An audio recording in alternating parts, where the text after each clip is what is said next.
प्रभूला धन्यवाद देतो। देवाचं वचन आमच्यासाठी डोळ्यामध्ये अंजन घालणारं आहे आणि पवित्र शास्त्र सांगतं की शेवटच्या दिवशी सगळ्यात मोठा तुटवडा, सगळ्यात मोठी दुर्मिळता किंवा जो दुष्काळ आहे तो देवाच्या वचनाचा असणार आहे। म्हणून जो समय प्रभूने आता आमच्यासाठी उपलब्ध करून दिलेला आहे, या समयामध्ये देवाचं वचन ग्रहण करणं आणि त्याप्रमाणे स्वतःला रिपेअर करणं गरजेचं आहे। शास्त्र सांगतं अज्ञानामुळे माझे लोक बंदिवासामध्ये आहे। आज लोकांना बऱ्याचशा गोष्टी आवडतात, परंतु त्यांना देवाचं वचन ऐकायला आवडत नाही।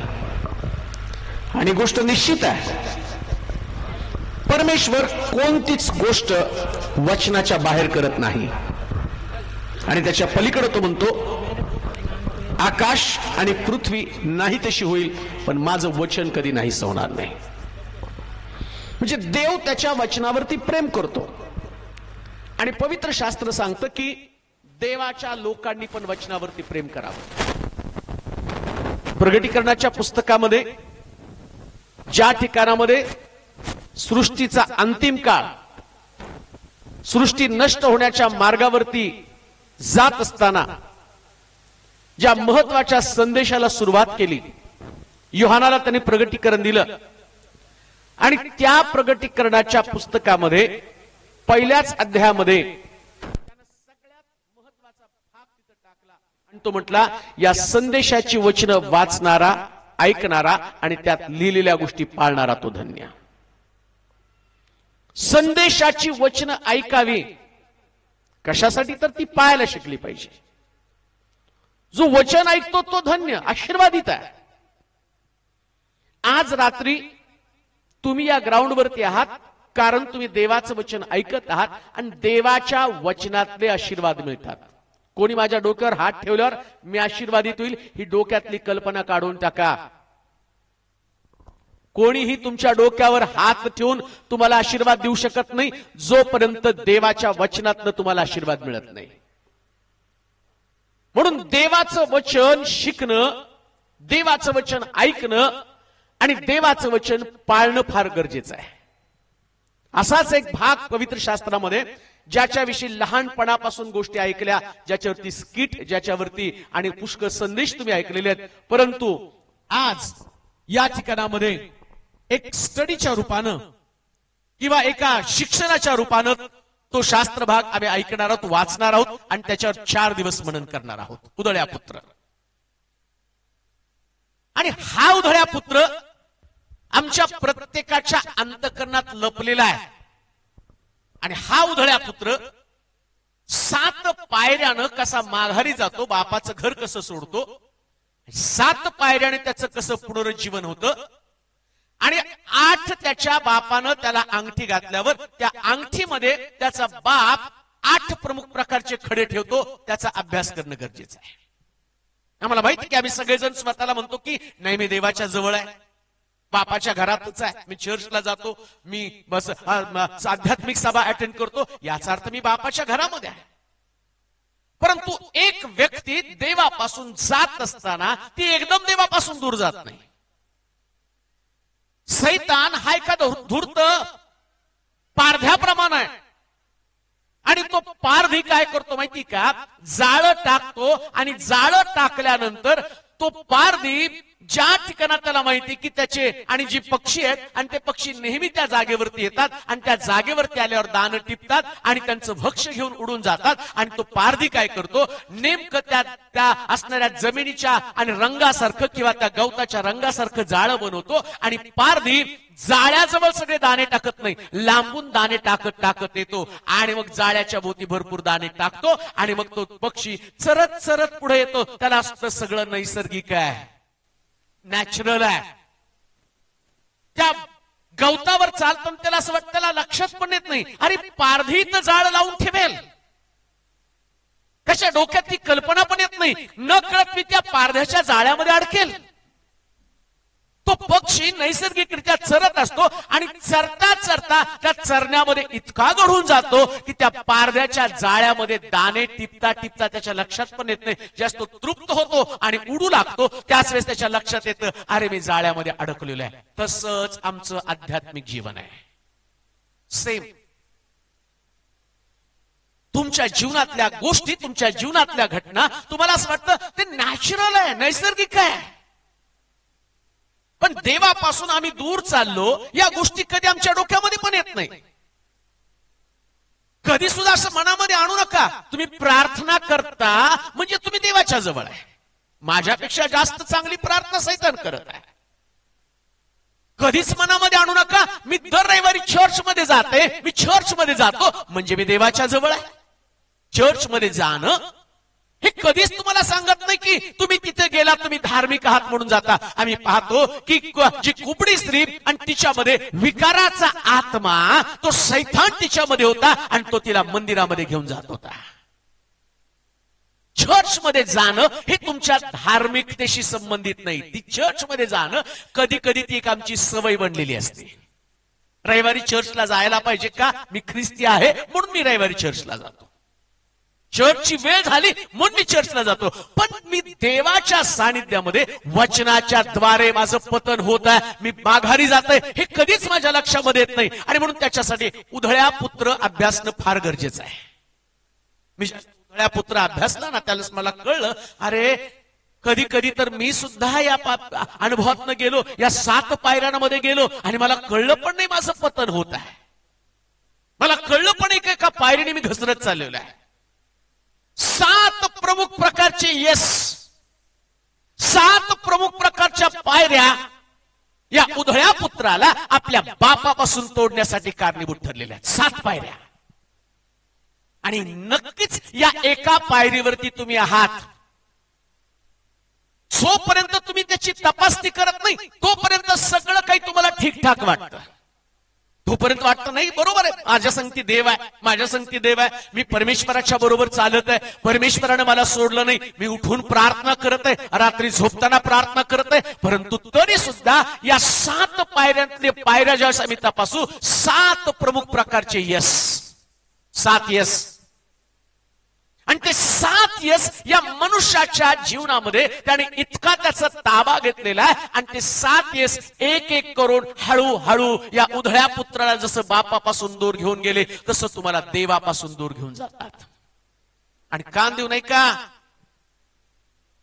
जितकं काम देवाच्या वचनाचं चालू आहे, जितकं काम सुवार्तेचं चालू आहे, जितकं काम देवाच्या राज्याविषयीचं चालू आहे त्याच्यापेक्षा अधिक पटीनं काम या सैतानानं चालू केलं का, कारण त्याला ठाऊक आहे त्याचे दिवस थोडके राहिलेले आणि या थोडक्या दिवसामध्ये होईल तितक्या लोकांचा नाश करावा, होईल तितक्या लोकांना देवापासून दूर न्यावं. एक एक आत्म्याला तो देवापासून तोडण्याचं काम करत आहे.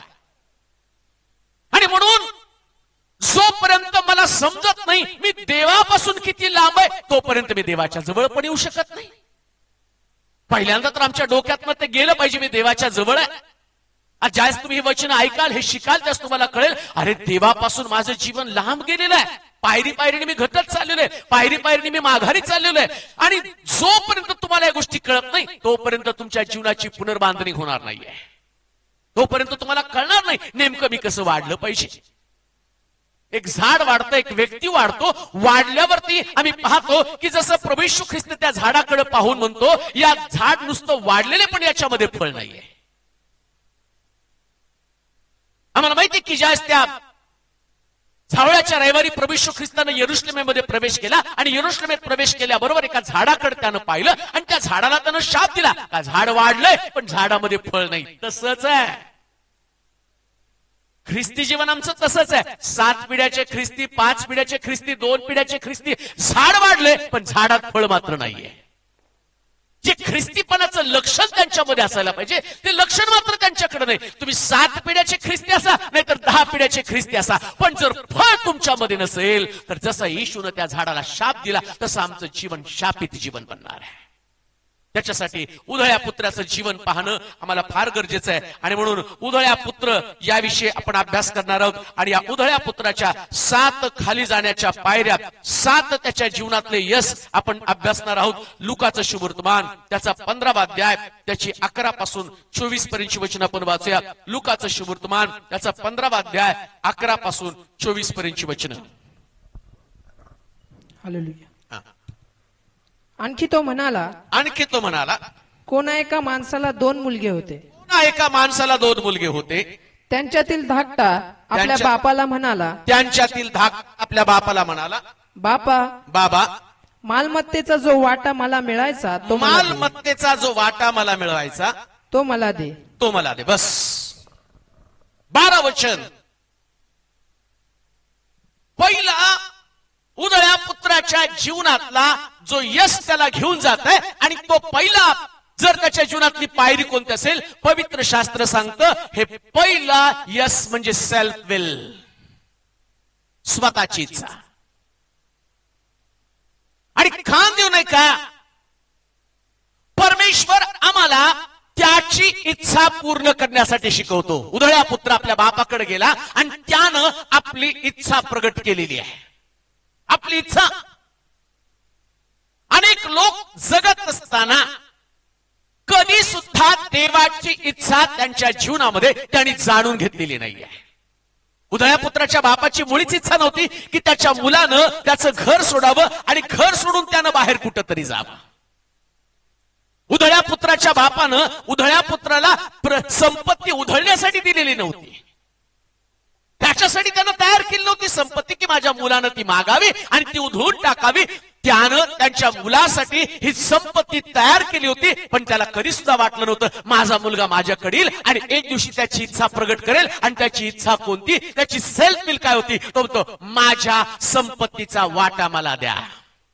देवाचे प्रिय लोक, चर्चला आम्ही जातो, देवाचं वचन आम्ही वाचतो, प्रार्थना आम्ही नित्य नियमाप्रमाणे करतो, पण ज्या इच्छा येतात त्या इच्छेच्या बाबतीमध्ये कधी तुम्ही देवाच्या इच्छेला महत्व दिलं का? परमेश्वराचं वचन संदेशाच्या रूपानं तुमच्याकडे आलं. मोठमोठ्या सभा तुम्ही अटेंड केल्या, दर रविवारी तुम्ही चर्चमध्ये उपदेश ऐकता, दर रविवारी तुम्ही देवापासूनचे उपदेश ग्रहण करता. त्या उपदेशामध्ये परमेश्वरानं त्याची इच्छा प्रगट केली, परंतु एवढं सुंदर असणारी संपत्ती जी देवानं तुमच्यासाठी दिली, बायबल सांगतं देवाचं वचन 52 कशी सोन्यापेक्षा मोलवान आहे. संपत्ती दिली तुमच्या हातामध्ये, पण प्रॉब्लेम काय, घेतो ती संपत्ती, घेतो ते वचन आणि ज्यावेळेस वचन पाळण्याचा समय येतो ना, त्यात आम्ही म्हणतो बाबा माझी संपत्ती मला द्या, म्हणजे माझं संपत्ती म्हणजे माझं जीवन. आम्ही म्हणतो देवा जगण्याच्या बाबतीमध्ये माझ्या इच्छेप्रमाणे मला जीवन जगायचं, कसं पाहिजे तसं. मला वाटलं राग आला मी राग व्यक्त करेल, मला वाटलं लोभ आला मी लोभ व्यक्त करेल, मला वाटलं व्यसन करावं मी व्यसन करेल, मला वाटलं मी आज चर्चला जावं मी जाईल, मला वाटलं आज नाही जावं मी नाही जाणार, मला वाटलं मी कुणाला प्रेज लॉर्ड करायचं प्रेज लॉर्ड करेल, मला वाटलं मला क्षमा करायची मी क्षमा करेल, मला वाटलं कोणाला क्षमा नाही करायची तर क्षमा करेल, मला वाटलं एखाद्याचा बदला घ्यायचा बदला घेईल, मला वाटलं एखाद्याशी आबोला धरायचं तर आबोला धरेल. माझं जीवन माझ्या पद्धतीप्रमाणे, कारण देवा हे माझं जीवन आहे, मला माझ्या पद्धतीने जगू दे. आणि आज जर तुम्ही जगामध्ये सगळ्यात मोठी समस्या पाहतात तर जगामध्ये सगळ्यात मोठी समस्या सेल्फ विल, स्वतःची इच्छा. कोणी सुद्धा या दिवसामध्ये देवाच्या इच्छेला किंवा कोणी विद्यार्थी शिक्षकाच्या इच्छेला महत्व देत नाही, मुलं आई वडिलांच्या इच्छेला महत्व देत नाही, पती पत्नीच्या इच्छेला महत्व देत नाही, पती पत्नीच्या इच्छेला महत्व देत नाही. प्रत्येक जण स्वतःच्या इच्छेप्रमाणे जगत आहे. त्याला असं वाटलं त्याच्या पत्नीला सोडावं आणि तो पत्नी सोडतो. पत्नीला वाटतं माझ्या पती बरोबर मला आणि राहायला नकोय आणि ती सुद्धा दुसरं लग्न करून दुसऱ्या व्यक्ती बरोबर जाती. कारण ती स्वतःच्या इच्छेप्रमाणे जगत आहे. Self will. घराघरामध्ये ही समस्या आज इतक्या भयानक प्रकारे तिने डोकं वर काढलं की कुटुंब उद्ध्वस्त केली जात आहे. प्रिया, ज्या व्यक्तीमध्ये स्वतःची इच्छा प्रबळ आहे तो व्यक्ती देवापासून दूर गेलेला आहे. जसं उधळ्या पुत्रानं आपली इच्छा आपल्या बापाकडे प्रगट केली आणि तो काय म्हणतो, माझ्या संपत्तीचा वाटा मला द्या. आज तुम्ही आणि मी काय करत आहोत? कधी देवाला विचारलं, प्रभू माझ्या जीवनामध्ये तुझी इच्छा काय आहे? कधी कधी प्रभू म्हणतो सेवा कर, ही माझी तुझ्या संबंधाने इच्छा आहे. कधी कधी तो म्हणतो उपवास धर, माझी तुझ्या जीवनासंबंधाने इच्छा आहे. कधी कधी तो म्हणतो तू सोसत राहा, माझी तुझ्या जीवनासंबंधाने ही इच्छा आहे. आम्हाला माहिती की ज्या परमेश्वरानं या देवानं अब्रामावरती आणि सारेवरती कृपा केली आणि अब्रामाला देवानं सांगितलं तुझ्या पोटी एक मी मुलगा देणार आहे. नाही आहे का? ज्यास परमेश्वर त्याला मुलगा देणारे सांगितलं, त्या अब्रामानं स्वतःच्या शरीराकडे पाहिलं, सारीने स्वतःच्या शरीराकडे पाहिलं आणि पवित्र शास्त्र सांगतं सारा मनात हसली. का? कारण तिला असं वाटलं देवाची जरी इच्छा आहे मला मुलगा द्यावा, तरी मला नाही वाटत माझं शरीर मला त्या प्रकारचं साथ देईल आणि मला नाही वाटत मला मुलगा होईल आणि तो मुलगा या ठिकाणात माझ्या घरामध्ये नांदता येईल. म्हणून बायबल सांगतं सारेनं आपली इच्छा जाणून देवाची इच्छा जाणली नाही. देवाची इच्छा होती सारेच्या द्वारे मुलगा व्हावा, सारेच्या द्वारे मुलगा व्हावा. नीट आहे का? सारेला अब्रामापासून मुलगा व्हावा, बळ ती म्हातारी असली तरी चालेल. परमेश्वर त्याचं काम करताना, त्याची इच्छा प्रगट करताना देव कधी सुद्धा एखाद्या व्यक्तीच्या कुवतीकडे ताकदीकडे पाहत नाही किंवा एखाद्या व्यक्तीच्या आणि तिच्या संपूर्ण शरीयष्टीकडे पाहत नाही. त्याच्याकडे असणारं ज्ञान, त्याची असणारी ओळख, त्याच्याकडे असणारं विशेष प्रकारचं कृपादान, या गोष्टीकडे तो पाहत नाही. तो पाहतो फक्त त्याच्या इच्छेकडे आणि देवाची इच्छा होती की सारेच्या द्वारेच अब्रामाला मुलगा व्हावा. प्रॉब्लेम असा झाला, सारेनं स्वतःच्या इच्छेनं हगारेला अब्रामाच्या स्वाधीन केलं आणि ती काय म्हणते माहिती का? हिच्यापासून मला मुलगा होऊ दे. देवाची इच्छा नाहीये ती. उधळ्या पुत्रासारखंच आहे. काय केलं माहिती का? तिनं आपली इच्छा देवावरती लादली. आज आमच्याकडे पण तेच आहे. आम्ही सुद्धा स्वतःच्या इच्छा देवावरती लादतो. स्वतःच्या मनामधल्या ज्या गोष्टी आहेत ना, त्या गोष्टी देवावरती लादण्याचा प्रयत्न करते. देवाची इच्छा नाहीये ती. देवाची इच्छा तुमच्या परिवारासाठी, तुमच्या घरासाठी, तुमच्या व्यवसायासाठी, तुमच्या व्यक्तिगत जीवनासाठी, तुमच्या सेवेसाठी देवाची इच्छा काय या गोष्टीचा कधी विचार केला नाही. त्या गोष्टीमध्ये कधी आम्ही अडकून पण पडलो नाही प्रियानो. आणि पवित्र शास्त्र सांगतं अब्रामाला देवानं सारेनं काय केलं? अब्रामाला स्वतःच्या इच्छेनं हगार दिली. कान देऊ नाही का? ज्या वेळी तुम्ही तुमच्या इच्छा तुमच्या परिवारामध्ये लादता, तुमच्या इच्छा तुमच्या मंडळीमध्ये लादता, तुमच्या इच्छा तुमच्या सेवेमध्ये तुम्ही लादता, तुम्ही एक पायरी खाली आलेला आहे. तुम्ही सेल्फ विल देवाला सांगत आहात, स्वतःची इच्छा सांगत आहात. प्रभू येशू ख्रिस्त वधस्तंभावर जाण्यापूर्वी आपली इच्छा देवाला सांगतो, होईल तर हा प्याला मजपासून टळू दे. त्याने त्याची इच्छा सांगितली. दुसऱ्या क्षणाला तो म्हणतो माझ्या इच्छेप्रमाणे नको, तुझ्या इच्छेप्रमाणे. कदाचित देवाची इच्छा असेल तुम्ही दुःख भोगावा, कदाचित देवाची इच्छा असेल तुम्ही त्रास सहन करावा, कदाचित देवाची इच्छा असेल तुमचा अपमान व्हावा, कदाचित देवाची इच्छा असेल तुमच्यामध्ये आणि ज्या काहीतरी कमतरता राहावी, परंतु परमेश्वराच्या इच्छेच्या कक्षेमध्ये राहा. उधळ्या पुत्राचा प्रॉब्लेम काय होता? त्याच्या बापाकडे गेला आणि त्याच्या बापाकडे जात असताना तो मित्रांच्या संगती राहत होता आणि मित्राच्या संगती राहता राहता कदाचित त्यांच्याकडे ती चर्चा चालू असेल. नक्कीच. म्हणून म्हटलं सैतान बरोबर ट्रॅप लावतो, जाळं लावतो. काय जाळं लावतो माहिती का? कंपॅरिझन साठी एक व्यक्तीला तुमच्याकडे पाहतो. तुलना कर, याचं बघ आणि तुझं बघ, याचं बघ आणि तुझं बघ. उधळ्या पुत्राच्या बाबतीमध्ये त्याच्या मित्राने म्हटलं असेल, अरे क्या यार तेरा बाप तुझको कुछ देता ही नाही. आणि मग तो म्हटलं असेल आमचा बाप पोरांची कॉलेजच्या मुलांची चर्चा, आमचा बाप ना एक नंबरचा चेंगट आहे. मग तो शब्द तर टाकून बघ बापाला काय म्हणतोय, तुझं तुझं मागून घे ना. अरे खाएंगे पिएंगे ऐश करेंगे, मरने के बाद किसने देखा. आणि तो गेला बापाकडे आणि बापाला म्हणलं बाबा माझी संपत्ती द्या. आमचा बाप इतका अद्भुत बाप आहे ना, तो कुठल्याच गोष्टीची सक्ती आमच्यावरती करत नाही. हालेलुया. जरा जोरात हालेलुया म्हणा.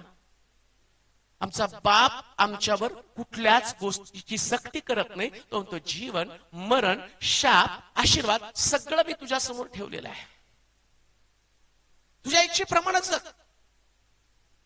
उपदेशकाच्या पुस्तकामध्ये जीवनातले सगळ्यात महत्वाचे सिद्धांत त्यानं सांगितले आणि सांगता सांगता तो म्हटला, हे तरुणा, तुझ्या तारुण्यात तुझं अंतःकरण तुला उल्हास देव. तसं पाहिजे तसं वाग, आपल्या मनासील त्याप्रमाणे वाग. पण एक गोष्ट लक्षात ठेव, तुझ्या प्रत्येक गोष्टीचा हिशोब मात्र मी तुझ्याकडून घेणार आहे. बापानं दिलं पाहिजे ना, तुला घेऊन टाक. तुझी इच्छा आहे ना, जसं पाहिजे तसं वाग. ज्या पद्धतीने तुझं जीवन तुला जगायचं तसं जग. ज्या प्रकारचं अश्लील जीवन तुला जगायचं अश्लील जीवन जग. ज्या प्रकारचं अशुद्ध जीवन तुला जगायचं तसलं अशुद्ध जीवन जग. ज्या प्रकारचं चैनबाजीचं जीवन तुला जगायचं त्या पद्धतीचं जीवन जग. मी कुठल्याच गोष्टीमध्ये तुला मनाई करणार नाही. आणि म्हणून त्यानं काय केलं, सारेला ते करू दिलं. खर तुला वाटतं ना इस्माईल आणि त्या ठिकाणामध्ये इस्माईल जन्माला यावा, तुला वाटतं ना अब्रामाला आणि हगारेच्या द्वारे एखादा मुलगा मिळावा, तुझ्या इच्छेप्रमाणे कर. देवानं तिला ते करू दिलं. लक्षात ठेवा, ज्या वेळेस इस्माईलाला घराबाहेर काढत होता, सारा काढत होती, त्यास अब्रामाचं अंतःकरण या इस्माईलाविषयी तुटलेलं होतं आणि त्याच्या मनामधले चाललेले विचार देवानं ओळखले आणि अब्रामाला स्वप्नाद्वारे दृष्टांताद्वारे त्यानं सांगितलं, जसं सारा सांगती तसं कर. मी तुम्हाला का सांगतो माहिती का, अब्रामाच्या सारेच्या मनाचं परिवर्तन देव करू शकला असता, सारेची इच्छा बदलू शकला असता, पण सारेची इच्छा वाईट होती, सेल्फिश होती. सारेची इच्छा स्वतःची इच्छा जी होती आणि देवानं तिच्या इच्छेला प्रतिबंध केला नाही आणि जास्त त्या हगारेला घालून देते. अब्रामाशी देव बोलला आणि म्हटला, सारा जसं सांगती तसं कर. का? कारण देवाची इच्छा त्याच्यामध्ये होती. तिला हगारेला कधी सुद्धा त्या असणाऱ्या इस्माईलापासून होणाऱ्या हगारेपासून होणारा जो इस्माईल आणि तो इस्माईल त्या संपत्तीमध्ये त्यानं वाटा घेऊ नये, आणि तो अब्रामाच्या घरात राहू नये, ही देवाची इच्छा होती. म्हणून ज्यावेळेस त्या हगारेला आणि इस्माईलाला अब्राम घरातनं सारा घरातनं घालवत होती, त्यास परमेश्वर म्हटला, सारा जसं सांगती तसं कर. पण इथं मात्र त्याने सांगितलं नाही सारेला, आता मी तुला सांगतो तिच्यापासून होऊ दे नको. कारण देवाला ठाऊक होतं, माझी इच्छा तर यांना मी अगोदरच सांगितली, काय अब्रामा, तुझ्यापासून एक राष्ट्र मला निर्माण करायचंय. नीट ऐका,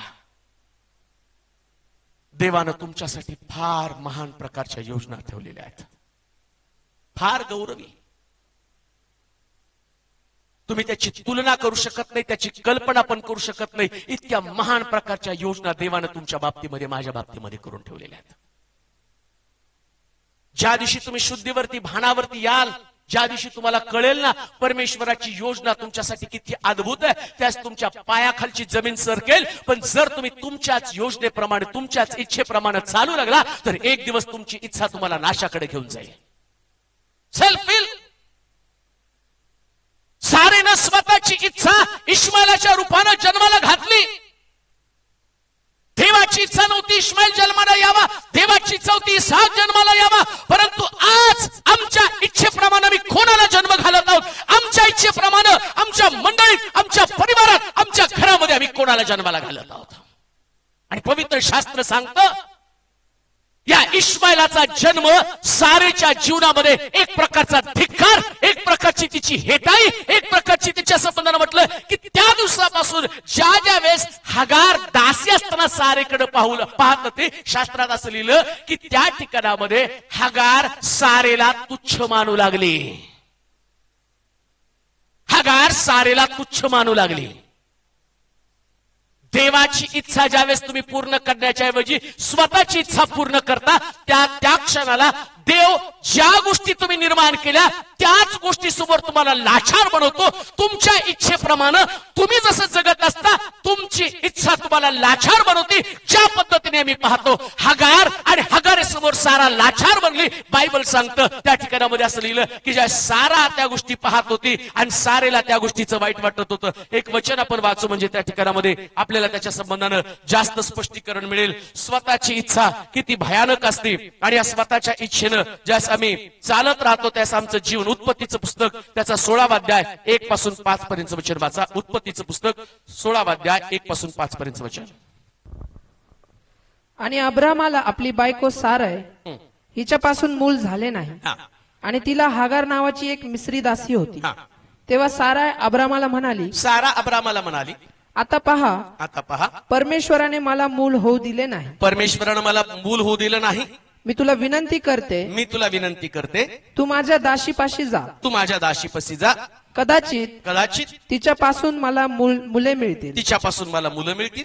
आणि अब्रामाने साराय हिचा शब्द ऐकला. साराईचा शब्द ऐकला. अब्राम कनानाच्या देशात 10 वर्षे राहिल्यावर 10 वर्ष राहिल्यावर त्याची बायको साराय हिने आपली मिस्री दासी हागार हिला घेऊन आपला नवरा अब्राम याला ती बायको करून दिली. मग तो हगारेपाशी गेला. तेव्हा ती गरोदर राहिली. आणि हे तिने पाहिल्यावर तिच्या दृष्टीने तिची धनीन तुच्छ झाली. काय झाली हो? तुच्छ झाली. काय झाली? तुच्छ झाली. बोला, काय झाली? कोण तुच्छ झाली? सारा तुच्छ झाली.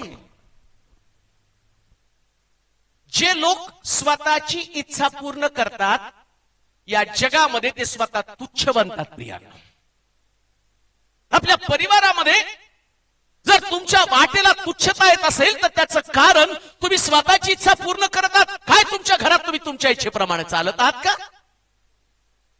मला माहिती की बऱ्याच परिवारातली समस्या ही आहे. प्रत्येकाला वाटतं घरामध्ये मला सगळ्यांनी महत्व द्यायला पाहिजे, माझ्या इच्छेप्रमाणे घडलं पाहिजे, मी म्हणतो तसं व्हायला पाहिजे. म्हणून बरेच लोक सांगतात माझा शब्द म्हणजे अंतिम शब्द, राहायचं तर राहणे तर घराच्या बाहेर जा. ज्याला माझी इच्छा पूर्ण करायची नाही त्यानं माझ्या घरात पाऊल ठेवायचं नाही. नवरा पण बायकोला सांगतो मी म्हणतो तसं वागायला सुरुवात कर, नाहीतर घर सोडून जा. तू त्या पायरीवर ते सेल्फ विल आणि तू बापाचं घर कधी सोडलं? तिथं तुम्ही आणि एकमेकाच्या इच्छा पूर्ण करण्यासाठी नाही, पाळकाच्या आणि पाळकाबरोबर तू चर्च मध्ये गेला आणि तुझ्या पत्नीचा हातात हात घेऊन पाळकासमोर सांगितलं सुखात दुःखात श्रीमंतीत रोगात आरोग्यात दारिद्र्यात तमक्यात आणि पादरीच्या बुकात ह्याच्यात सगळं बोलताना तर आणि तिथं जाताना विचारलं तू हिला सन्मान देशील का, अमक करशील का? होय सगळ्या लोकांसमोर शपथा घेतल्या. आणि आता मात्र काय, माझ्या इच्छेप्रमाणे व्हायला पाहिजे. तू त्या सेल्फ आणि स्वतःच्या इच्छेनं चाललेला आणि तुझ्या इच्छेप्रमाणे तू चालला म्हणून तू तुच्छ आहेस. काय तुम्ही एकमेकाच्या इच्छा जाणून घेतल्या का? परिवारामध्ये मंडळीमध्ये काय मला माहिती की ज्या मंडळीत आमचं कोण ऐकत नाही. बऱ्याच लोकांना काय आम्हाला तिथे किंमतच नाही हो,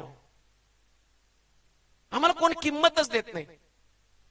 तुला का तू तुझी किंमत ठरवतो? काय तुझी किंमत सांग बरं? 4 टाळकी तू गेल्यावर त्या 4 टाळक्याने तुझ्या हातामध्ये हात द्यावं तुझं आणि गवगवा करावा आणि तुझं पुढं करावं नाही. तू देवाच्या इच्छेने चर्चमध्ये जात आहेस.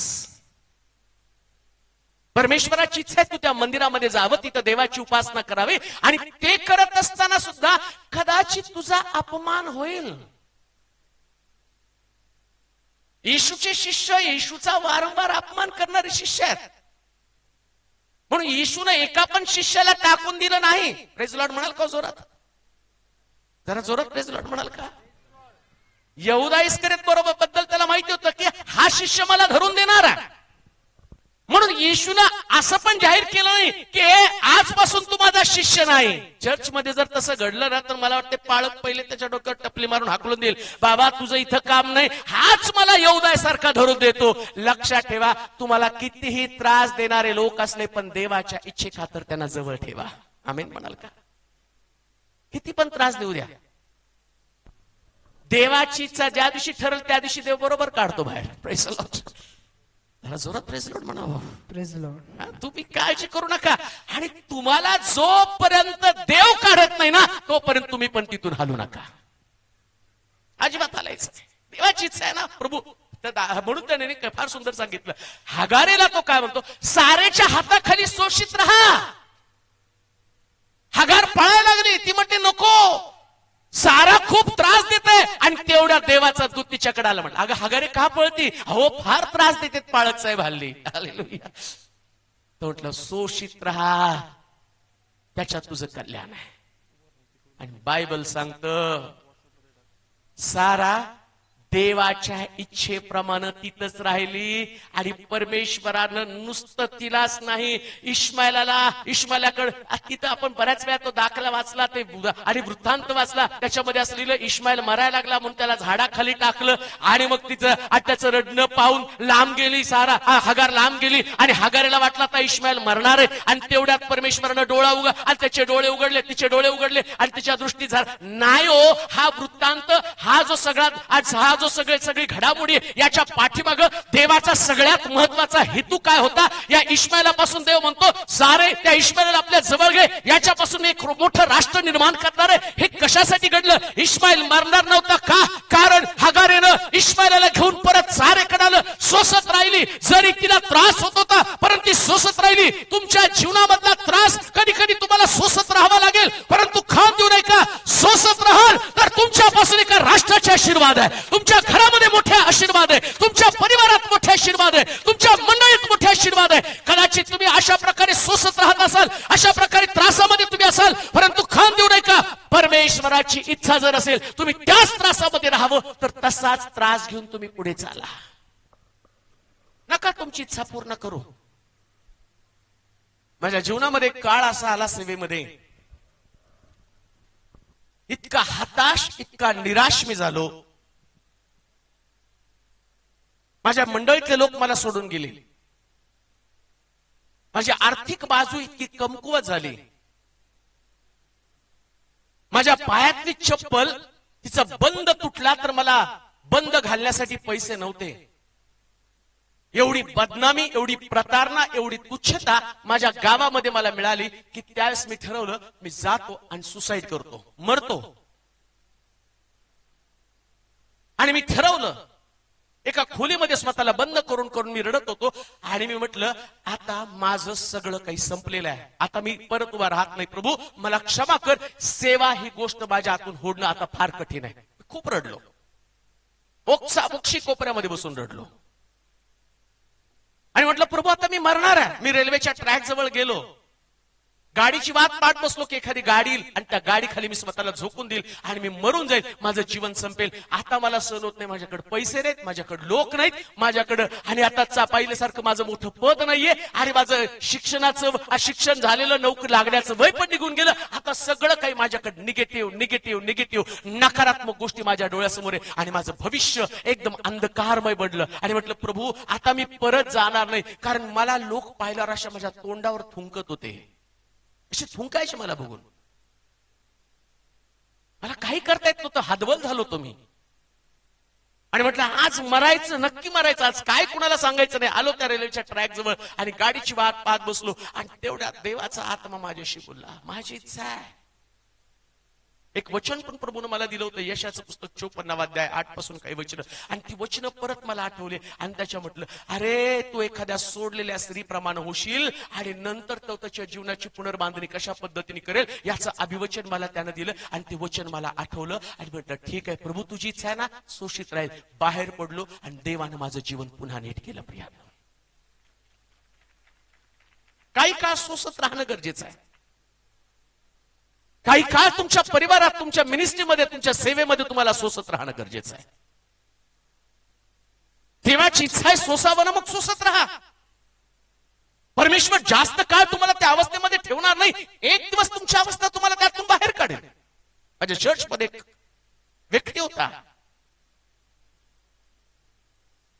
एक दिवशी त्यानं मला खरी बोलवलं आणि म्हटलं पास्टर मी खूप निराश आहे, मी माझं शहर सोडतो, सगळं सोडतो. म्हटलं का तू हे विचार करत आहे?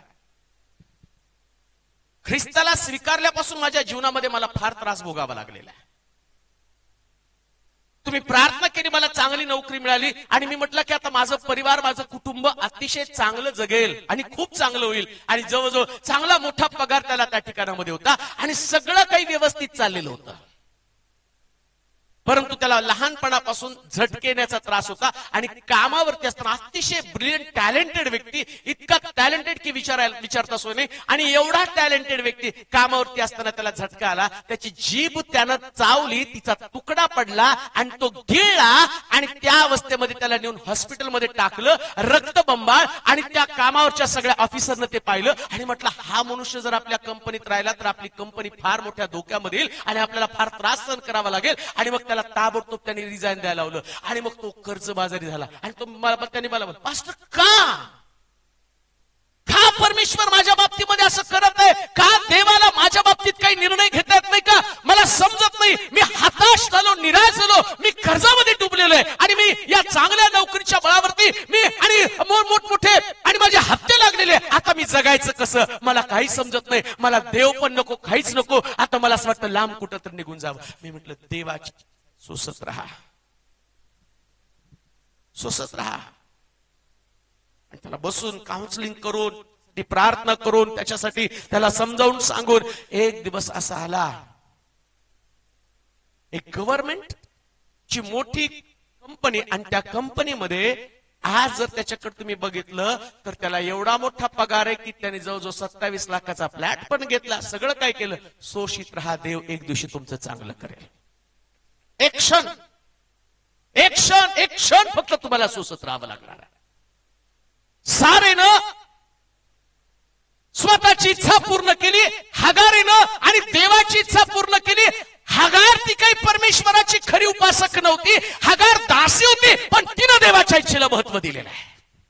तुम्ही देवाची इच्छा निवडलेले लोक आहात. तुम्हाला परमेश्वरानं त्याचं नाव देऊन जगामध्ये पाठवलेलं आहे. पण आज प्रश्न तुमच्या समोर आहे, तुम्ही तुमच्या इच्छेसाठी जगत असाल तर हगारेसारखी एक व्यक्ती देव निवडेल की जिच्याद्वारे परमेश्वर आपली इच्छा पूर्ण करणार आहे. देवाला त्याची इच्छा पूर्ण करणारे जगामध्ये कमी लोक नाही, फार लोक आहेत. परंतु देवाची इच्छा आहे की तुम्ही इच्छा त्याची इच्छा पूर्ण करावी, तुम्ही सहन करावं, तुम्ही त्रास सहन करावा, तुम्ही सेवा करावी, तुम्ही खडतर जीवन जगावं, तुम्ही तुमच्या परिवारामध्ये संयम बाळगावा, तुम्ही तुमच्या घरामध्ये संयम बाळगावा. देवाची इच्छा पूर्ण करणं फार गरजेचं आहे. आणि म्हणून मी पाहतो की त्यानं देवाची इच्छा पूर्ण केली आणि देवाच्या इच्छे खातर देवानं त्यांच्या वाटेला सगळं चांगलं आणलेलं आहे. आणखीन एक व्यक्ती वाचूया की जो स्वतःच्या इच्छेप्रमाणे जगणारा व्यक्ती आहे. योनाचं पुस्तक 1 अध्याय 1 ते 3 वचन वाचूया. योनाचं पुस्तक 1 अध्याय 1 ते 3 वचन. योना 1 अध्याय 1 ते 3 वचन.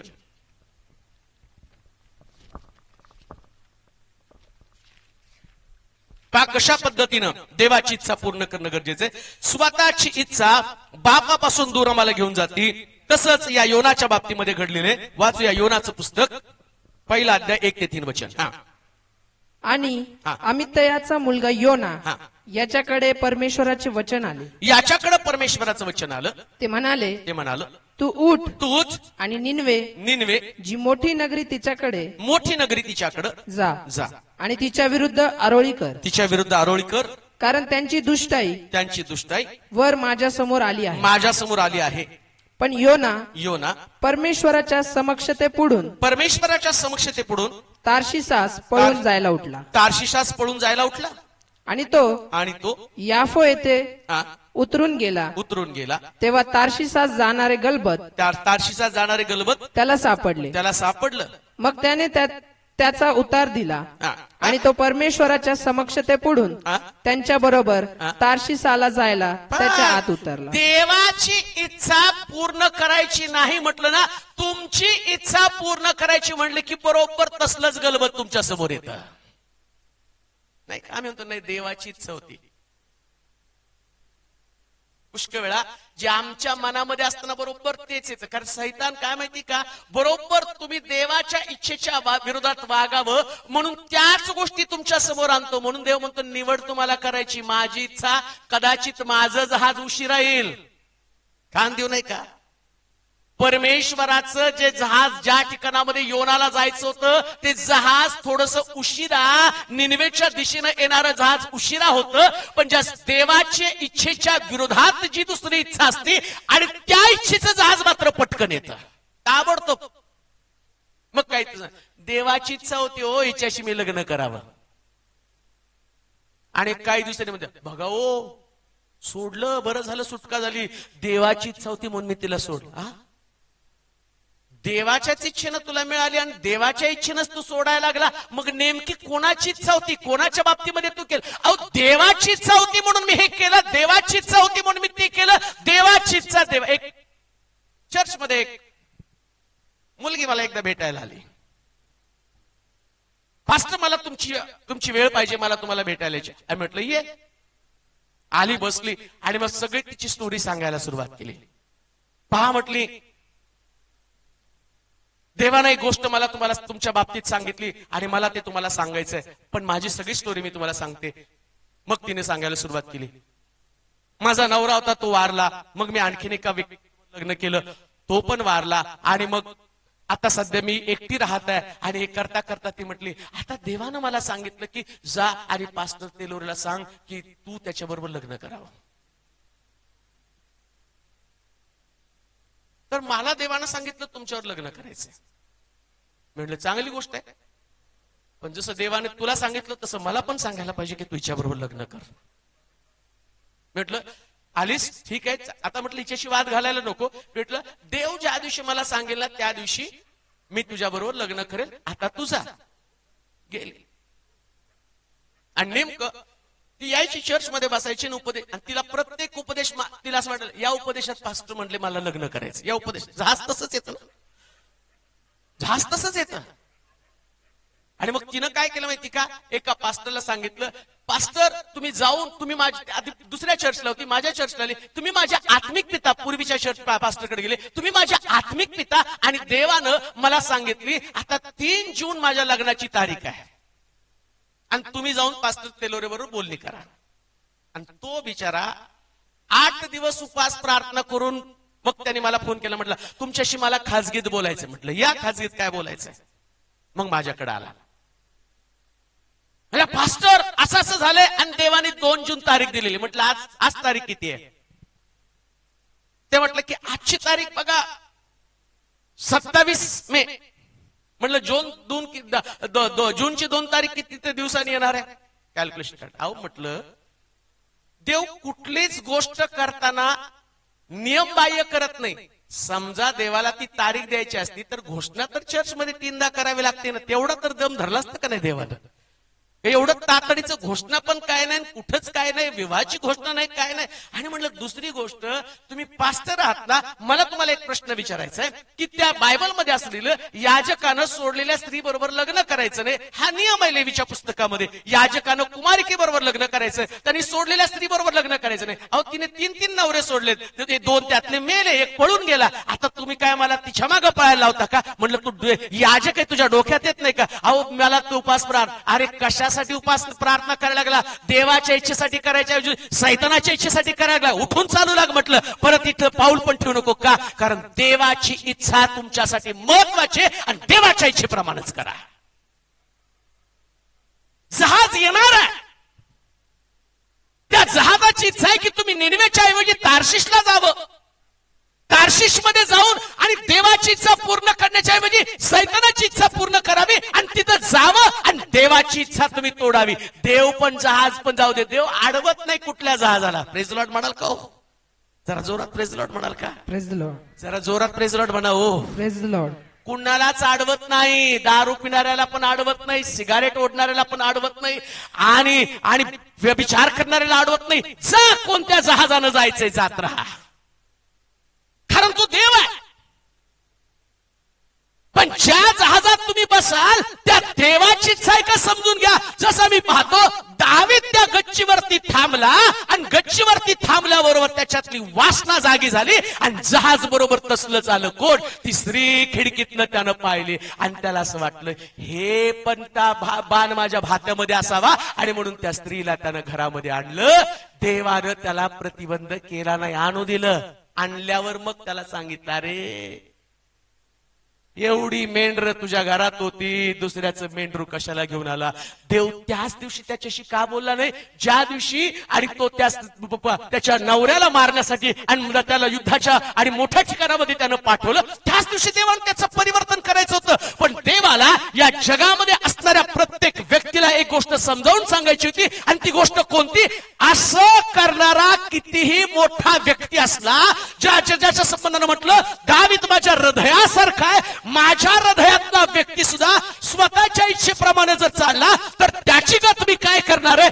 दाविदाला त्यानं सोडलं नाही. तो म्हटलं तलवार तुझं घर सोडणार नाही का? कारण तू तुझ्या इच्छेप्रमाणे जगला. लक्षात ठेवा, परमेश्वराच्या इच्छेच्या बाहेर जाणारा व्यक्ती, स्वतःच्या इच्छेप्रमाणे चालणारा व्यक्ती हा किती विद्वान असला, हा किती मोठा असला, त्याच्याकडे किती ज्ञान असलं, किती तो शास्त्राचा अभ्यासक असला, कदाचित तुम्ही किती विद्वान असाल, किती तुम्ही नीतिमान असाल, पण तुमच्या इच्छेप्रमाणे तुम्ही चालाल तर लक्षात ठेवा नाश तुमचा वाट पाहत आहे. स्वतःच्या देवाच्या इच्छेप्रमाणे चालणारा दावीद अचानक स्वतःच्या इच्छेप्रमाणे चालू लागला. आणि सगळ्यात मोठी शोकांतिका कोणती माहिती का? पापी व्यक्ती तर कधी कधी विचार करतो, तो दारू पिला ना बघा, त्याला सांग नाही मला माहिती मी पापी आहे. धार्मिकाचं मात्र तो वचन शोधतो इकडून तिकडून. इतका हुशार आहे ना सैतान, कशी वचन शोधतो तसं धार्मिक स्वतःचा बचाव करण्यासाठी वचन. एका व्यक्तीला मी म्हटलं, पास्टर हे चुकीचं आहे, तुम्ही आणखीन एक लग्न केलं. माझ्या डोक्यावर हात घ्या. मनोज सलमानाचे किती लग्न झाले? म्हटलं 1000. माझ्या आत्ताशी 2. बरोबर आहे, 998 बाकी आहे तुमचे. जसलं जहाज ज्या गावाला जायचं तुमच्या इच्छेप्रमाणे जहाज बरोबर येऊन थांबल. ज्याला करायचं नाही ते देवाचं वचन पाऊल त्या ठिकाणामध्ये म्हणतो होईल तितकं माझ्यासारखं राहा. ते नाही आठवत होईल तितकं, ते जहाज येत नाही. कोणतं येतं? शल्मोन आलं 1000, माझ्या आत्ताशी 2. पोटाच्या विकारासाठी थोडासा द्राक्षरस घे, घेऊ नका. पाऊलानं सांगितलं म्हणून घेतो. डॉक्टर सांगतो लिव्हर फुटायला लागलं, त्याचं नाही का काय? पाऊलानं सांगितलं. एकाने तर तंबाखू खाताना सांगितलं, ब्रदर खाऊ नका. काय म्हटलं माहिती का? वेडे तुम्ही, बागेतली 2 झाडं कोणती जी खायची नाही सांगितली. म्हटलं जीवनाचं आणि बऱ्या वाईटाचं. तंबाखूचं नाव आहे का त्याच्यामध्ये? किती हुशार बघा. हालेलुया. जरा जोरात हालेलुया म्हणावं. हालेलुया. जरा जोरात बोला. हालेलुया. जहाज बरोबर येणार, जिथं तुम्हाला पोहोचायचंय ते जहाज बरोबर तुम्हाला तिथे सापडणार. आणि शेवटी मी पण म्हटलं जाऊ द्या, आता याला किती सांगितलं तर हा इकडची तिकडची वचनं घेणार आणि तिथंच येऊन पोहोचणार आहे. तुमची इच्छा जसं तुम्हाला वागायचंय तसं तुम्ही करा, पण तुमच्या इच्छेप्रमाणे तुम्ही देवापासून दूर चाललेला आहात. तुमच्या इच्छेनं तुमच्या जीवनाची शांती तुटणार आहे. तुमच्या जीवनात आणि तुमची इच्छा पूर्ण करत असताना तुम्ही परमेश्वरापासून चाललेला आहात. शास्त्र सांगतं योना परमेश्वरापासून पळू लागला, कारण त्याची इच्छा पूर्ण करण्याचा मोह त्याला आवरता येत नव्हता. कधी कधी आमच्या इच्छेमुळं आम्ही देवापासून पळण्याचं काम करत आहोत. तुमची इच्छा कधीच तुम्हाला देवासमोर उभं राहू देणार नाहीये, कधीच नाही. ती तुमची इच्छा पूर्ण करता तुम्ही देवासमोर उभं राहू शकत नाही. बायबल सांगतं योना परमेश्वरापासून पळला. आणखीन एक वचन वाचूया. देवाची इच्छा पूर्ण करण्याच्या ऐवजी कसं त्या ठिकाणामध्ये सैतान काम करतो. गणनाचं पुस्तक 22 अध्याय 12 वचन. गणना 22:12. गणनाचं पुस्तक 22 अध्याय 12 वचन वाचा.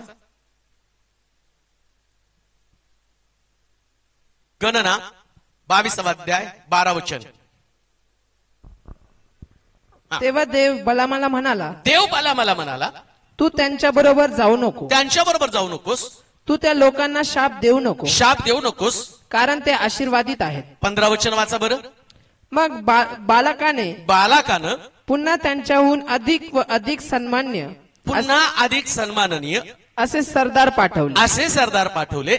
आणि ते बलामाकडे येऊन त्याला म्हणाले, सिप्पोराचा मुलगा बाला कसा म्हणतो. मी तुला विनंती करतो की मी तुला रिक्वेस्ट करतो माझ्याकडे यायला तुला कशाचाही अटकाव न हो. कशाचा अटकाव न हो, कारण मी तुला फार मोठ्या मान्यतेस चढवीन. फार मोठ्या मान्यतेत चढविल. आणि जे काही तू मला सांगशील ते मी करीन. म्हणून मी तुला विनंती करतो तू ये माझ्यासाठी या लोकांना शाप दे.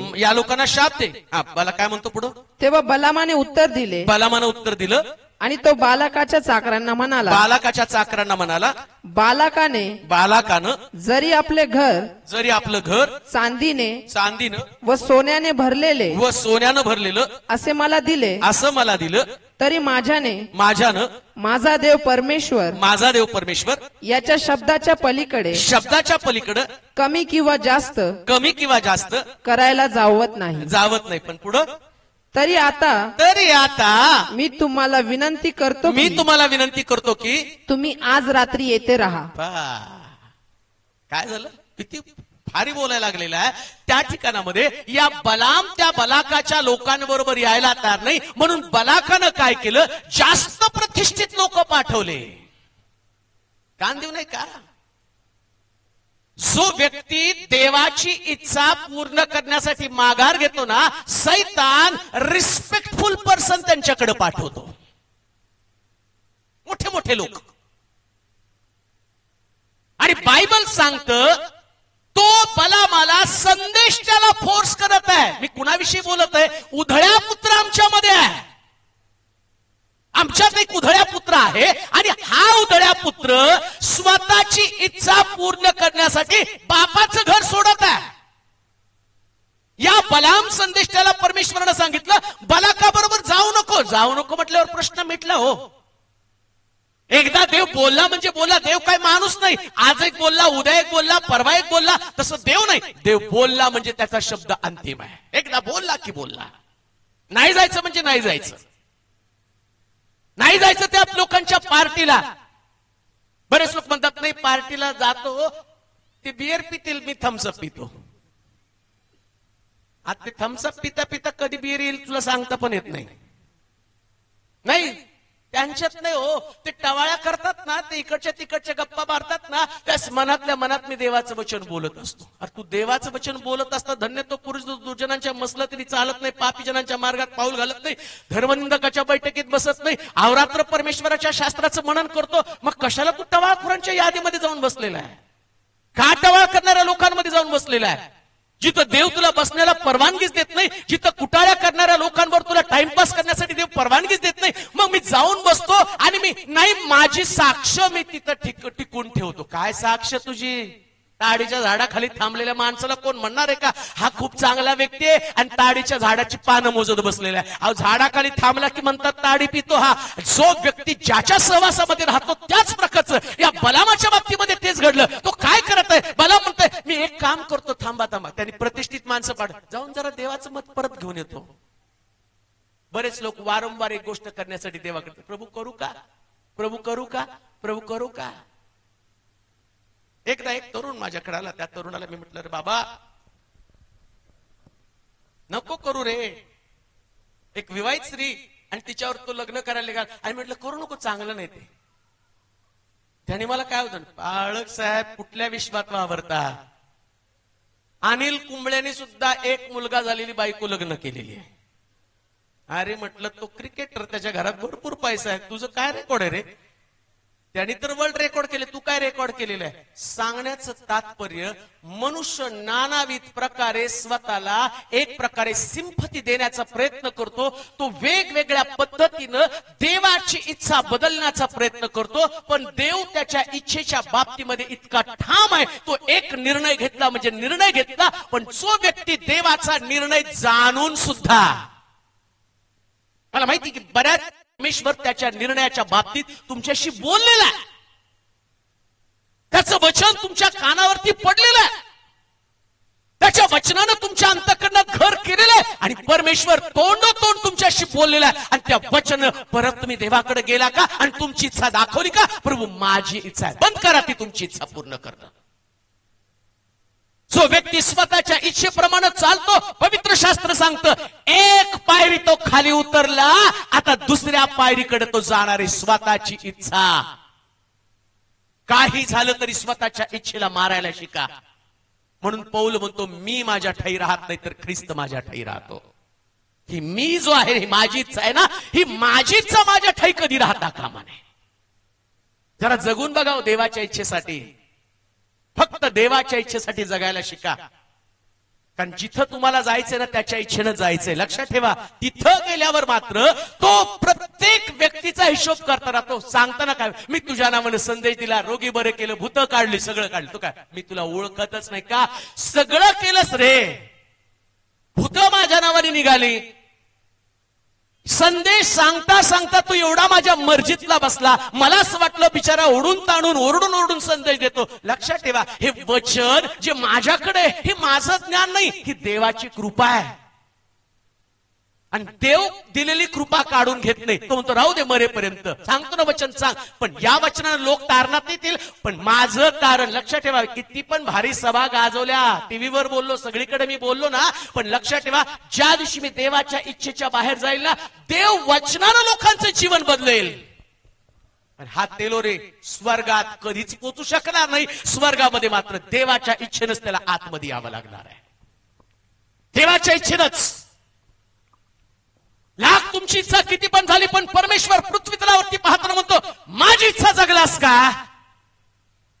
माझ्या इच्छेप्रमाणे जगलास का? मी सांगतो तसं तू केलंस का? माझ्या इच्छेला महत्व दिलं का? का तुझ्याच इच्छेप्रमाणे तू जगत राहिला? म्हणून परमेश्वराची इच्छा जाणून घ्या. बायबल सांगतं, बलाम संदेष्टा परमेश्वराकडे पुन्हा गेला. तो म्हटला, जाऊ नको बालाका बरोबर, पण बायबल सांगतो तो त्याच्या इच्छेप्रमाणे चालला.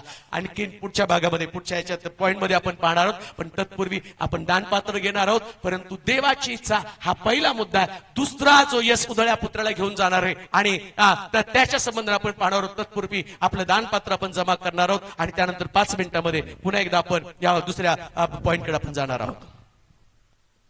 Thank you pastor. वेळ आहे. ओके, ब्रदर विशाल पुढे येतील, त्यांचा सत्कार करणार आहोत आपण या ठिकाणी. ओके, ब्रदर स्वप्नील पुढे येतील. टाळ्या वाजूया प्रत्येक जण. हे सर्व पास्टर बरोबर असतात.